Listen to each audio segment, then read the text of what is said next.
नमस्कार दोस्तों, मैं हूं रवि और आप देख रहे हैं हमारा YouTube channel Ravikant stabilizer workshop. तो दोस्तों, आज का हमारा वीडियो है कोई भी ट्रांसफार्मर स्टेबलाइजर का स्टेप अप और स्टेप डाउन कैसे वर्क करता है।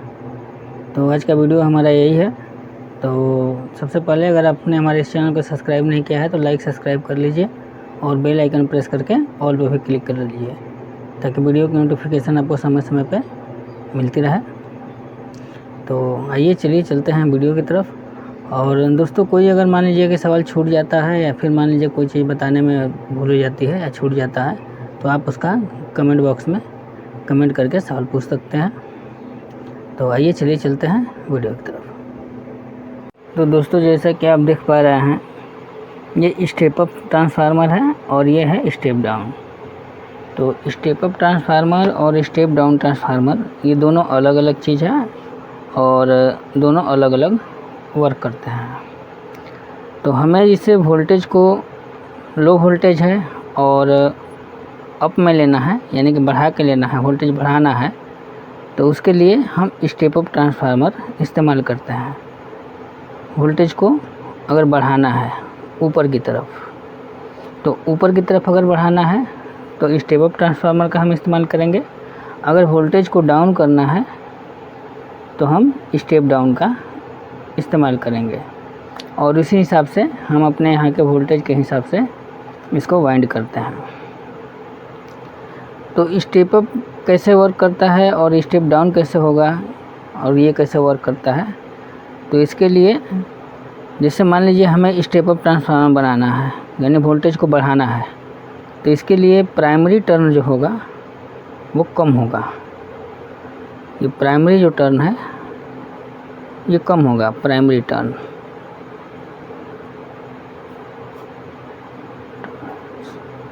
प्राइमरी का टर्न्स ये हम कम देते हैं।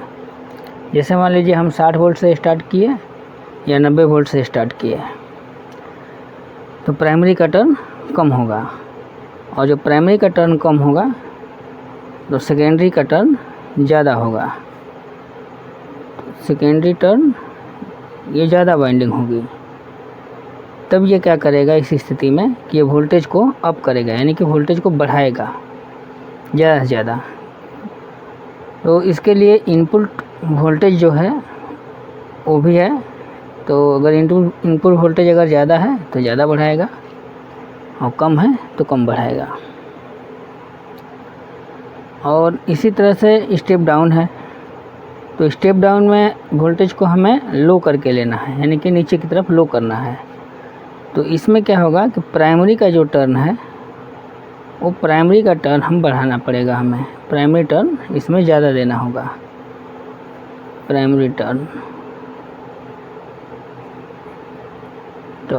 इसमें प्राइमरी टर्न ज़्यादा देना होगा और सेकेंडरी टर्न इसका जो है वो कम होगा। तो इस स्थिति में क्या होगा कि ये वोल्टेज को लो करेगा।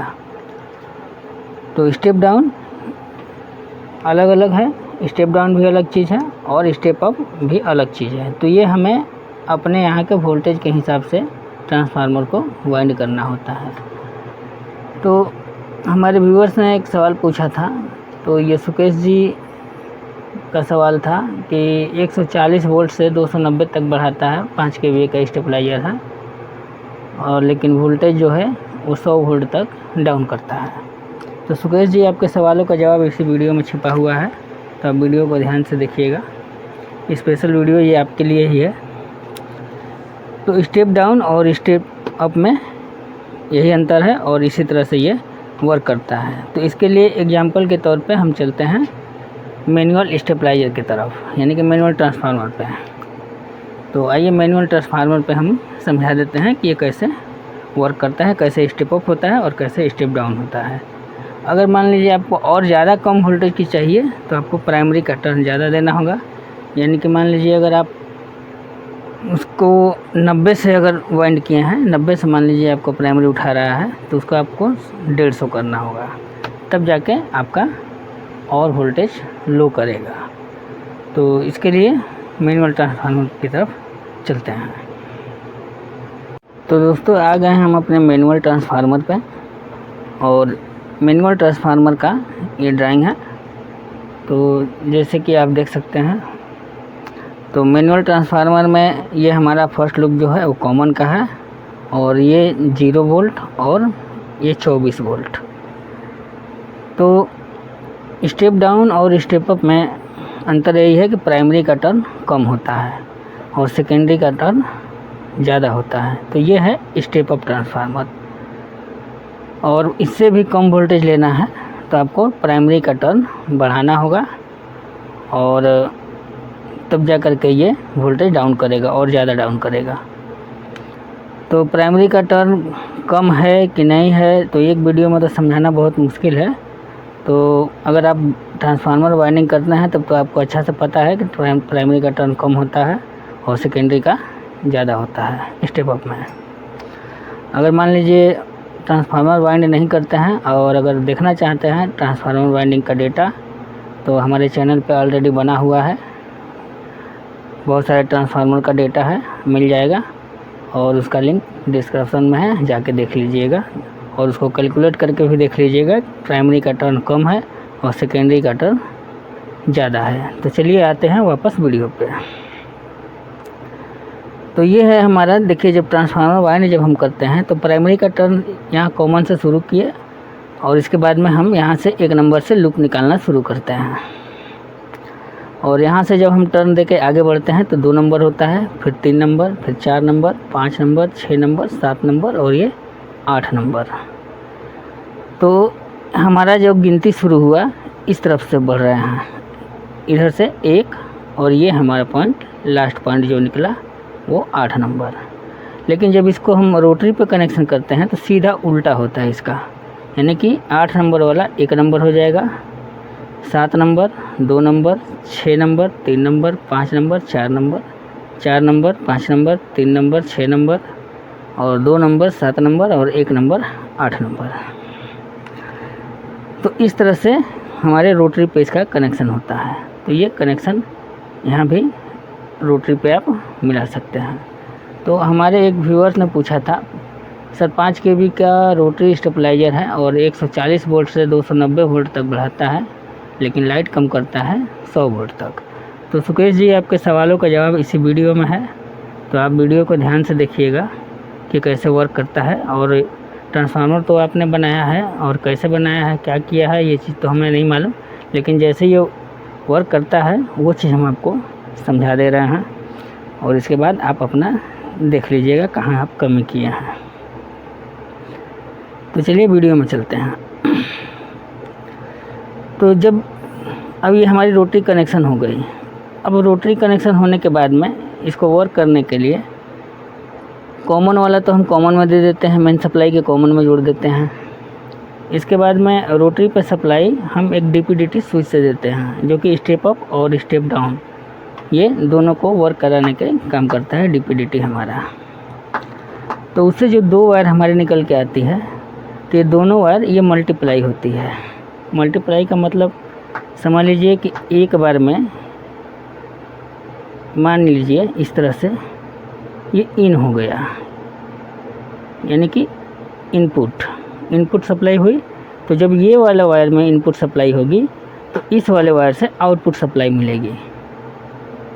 तो इस तरह से हम बना दे रहे हैं, समझ में आ जाएगा। तो इसमें आउटपुट सप्लाई मिलेगी इस वाले वायर में। तो आउटपुट यहाँ लिख भी दिए हैं, तो यहाँ भी लिख देते हैं OP। चलिए OP समझ लीजिए, ये है आउटपुट। तो एक बार अगर इस 1 नंबर पे अगर सप्लाई इन होती है DPDT से, तो ये पोल से आउटपुट करेगा, ठीक है। और फिर दूसरी बार में जब DPDT स्विच को हम ऊपर या नीचे करेंगे तो उसमें क्या होगा, दूसरी